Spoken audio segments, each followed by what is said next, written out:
Would you like some useful tips on drawing realistically with charcoal? Then stay tuned and I'll show you how I created this lioness using charcoal.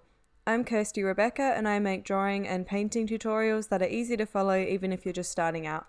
Today I'm using charcoal for the first time since high school, and I've worked in graphite a few times, but I wanted to get back into charcoal because I feel like it's a cross between graphite and pastel, so you get the best of both worlds. And it's like graphite because you can use minimal supplies and it's grayscale, but it's like pastel because of the feel of the medium and how it blends and how it looks. It's a bit chalkier and softer than graphite, and it's a bit easier to blend in my opinion. Charcoal is also a matte finish, even with the darkest values, whereas graphite can have that shiny effect if you push too hard with your pencils to get those darker values.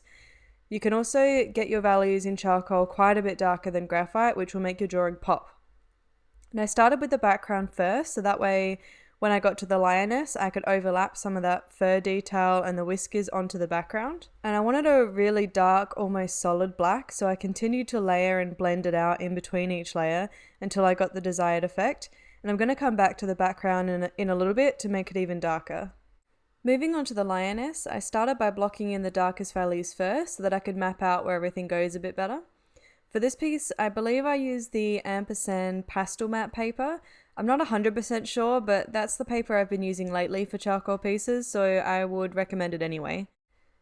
Pastel matte is kind of like a fine sanded paper, and it's really smooth to the touch, but it can hold many layers in comparison to a normal drawing paper, so I prefer to use it because I like to build up my darker areas by adding more and more layers.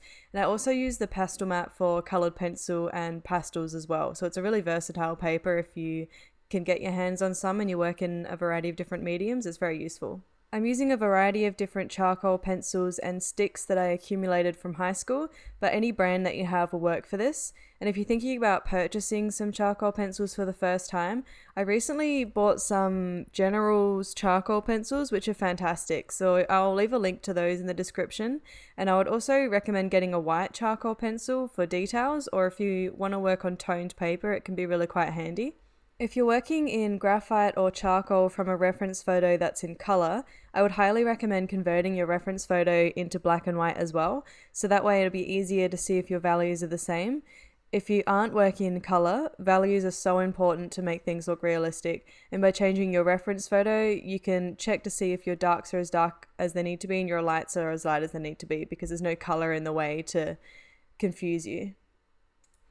The downside to using charcoal is that it can be a lot messier than graphite because it smudges really easily and it can end up all over your hands or desk or artwork.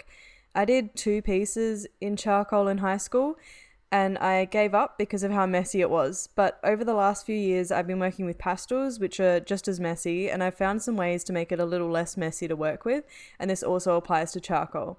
So the first tip is that I've taped down my artwork with some masking tape, so that when I finished, there's a clean border to hold on to with no charcoal on it. And that way when you're moving it around or packaging it up or framing it, you have something to hold on to so that it doesn't get onto your fingers again. And the second tip is to place a piece of paper or tracing paper like I've got here underneath your hand while you're working, so that the charcoal doesn't get onto your hands and the oils from your hands doesn't get onto the artwork, and then nothing smudges. And the third tip is to use a tissue or cotton tip or a blending stump if you don't want to get charcoal on your fingers when you're blending.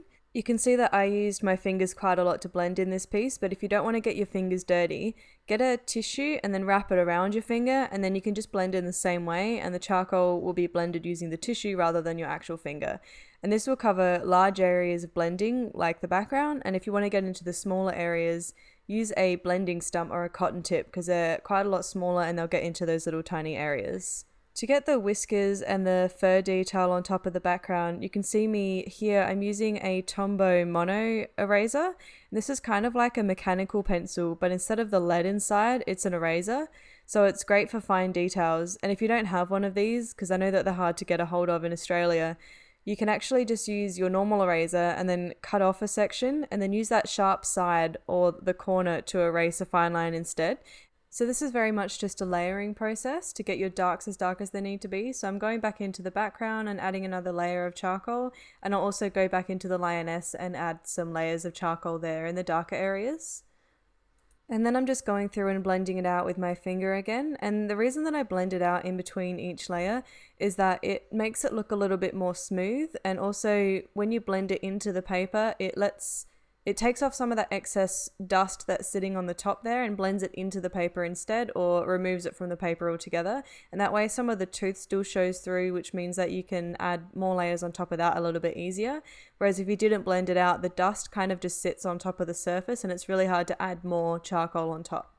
And then I'm just going back in with the Tombow Mono eraser just to crisp up some of those edges. So this is how I create the whiskers with that eraser. I'm going really quite slowly. Whiskers aren't usually extremely straight. They have a little bit of a curve to it. So I find that if you go a little bit slower, sometimes it gives it a bit more of a natural look. And every time I'm taking my eraser off the page there, I'm actually wiping off the excess charcoal that's built up on the eraser so that when I go through, it's a clean line every time. And on some of the whiskers, I'm actually going over it a few times so that some areas are a little bit lighter than other areas. Because when you look at whiskers on a reference photo, not all of them are the same value. Some are lighter than others. And just remember that whiskers are not all the same length and they don't go the same direction as each other either. So when you're doing whiskers, just make sure that you do a few random ones that are a little bit shorter or bending a little bit in a different direction than the others. And you can see that I actually rotate the eraser in my hand quite a bit just so that I can get a clean edge more often. And I do this with pencils as well so that it stays sharp a little bit longer, because if you continue to use the same side of the eraser, it ends up looking a bit more blunt when you're using it. So when you're rotating it, you're using all of the sides equally, and that way it doesn't go as blunt as quick. It stays sharp longer. And then I just went through with the white charcoal pencil and some areas like the whiskers and the edge of the tongue just to crisp up some of the lines and make them a little bit brighter.